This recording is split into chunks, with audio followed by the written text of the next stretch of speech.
Hello दोस्तों, नमस्कार। मैं संदीप रंजन। साथियों, आज एक फिर महत्वपूर्ण मुद्दे पर बात करेंगे और आज का मुद्दा है शिक्षक और मीडिया का। जिस प्रकार से अंजना कश्यप जी ने हमारे जाने माने शिक्षकों के ऊपर टिप्पणी की, उन्हें दो कौड़ी का टीचर बताया, उसी के संदर्भ में कुछ संवाद करेंगे।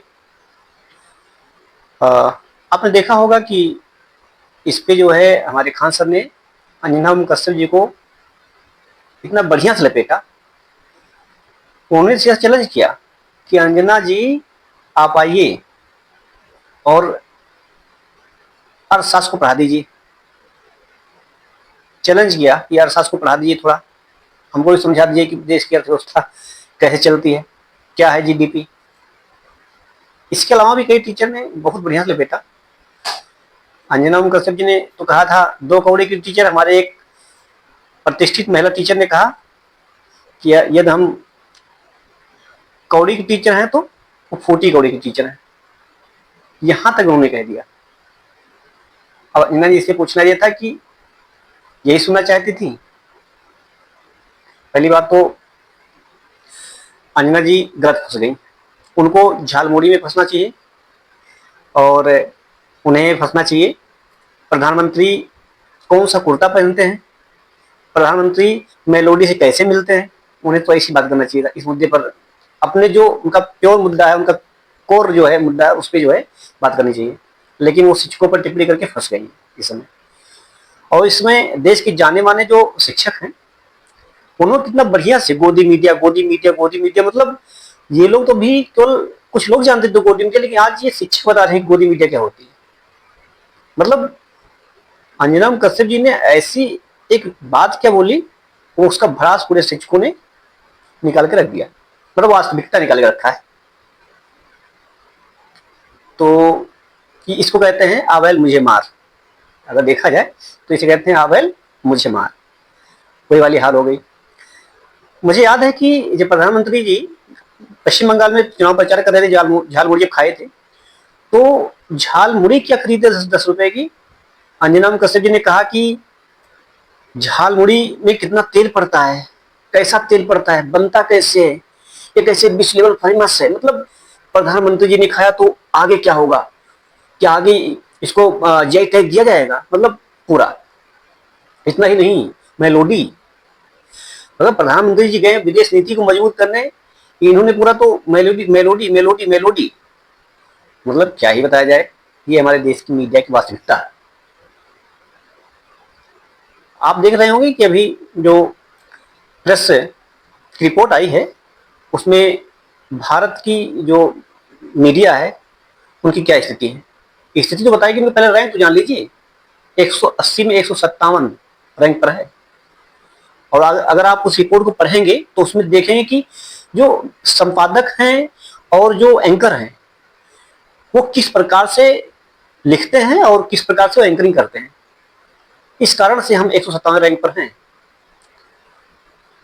दूसरे मुद्दे बात करते हैं। जैसे उन्हें कहा कि जो अंजना कश्यप जी ने ये कहा कि कोचिंग किसी टीचर, उन्हें ये नहीं कहा कि किसी निजी कॉलेज के टीचर जो बड़े बड़े धन्ना सेठ हैं, जो बड़े बड़े नकल माफिया हैं, उनके बारे में कुछ नहीं कहा। उन्हें पता है कि निजी जो कॉलेज हैं या निजी यूनिवर्सिटी है, अंजना कश्यप जी बोलने से बचती है इनके ऊपर।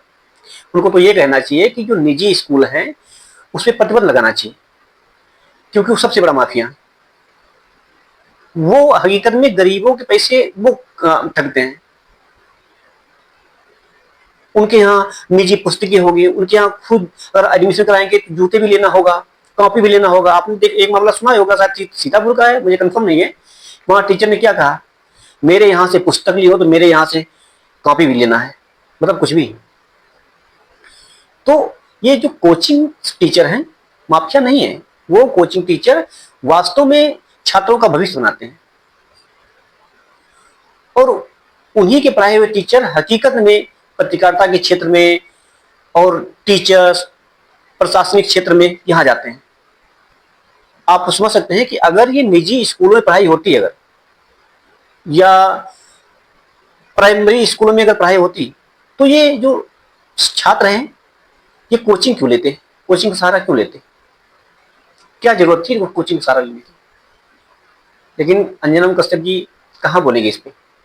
अगर उनपे अगर बोलती हैं तो उन्हें हो सकता है कि पत्रकारिता से हाथ धोना पड़े। यह है गोदी मीडिया की हकीकत। और तो और अंजना कश्यप इस पर भी नहीं बोल सकती हैं कि जो डॉक्टर हैं, जो प्राइवेट डॉक्टर हैं, सरकारी डॉक्टर हैं, उनकी फीस क्या होती है। सरकारी डॉक्टर तो हॉस्पिटल में काम करते ही हैं और निजी संस्था भी चलाते हैं, निजी हॉस्पिटल भी चलाते हैं। उनकी फीस क्या है, गरीबों कैसे लूटते हैं, अंजना कश्यप इस पे बात की कभी, कभी नहीं करेंगे। उन्हें तो मुद्दा क्या है, उन्हें तो मंदिर कहीं छोटी तो नहीं है, कहीं मस्जिद ऊपर तो नहीं चलेगी, मस्जिद से ज्यादा बड़ी उम्र नहीं बन गई है। चिंता उन्हें इस बात की, उन्हें चिंता इस बात की है कि राहुल गांधी विदेश में क्या बोले। उन्हें चिंता इस बात की है कि शिक्षकों ने छात्रों के हित में विरोध क्यों किया। उन्हें इस बात की चिंता है कि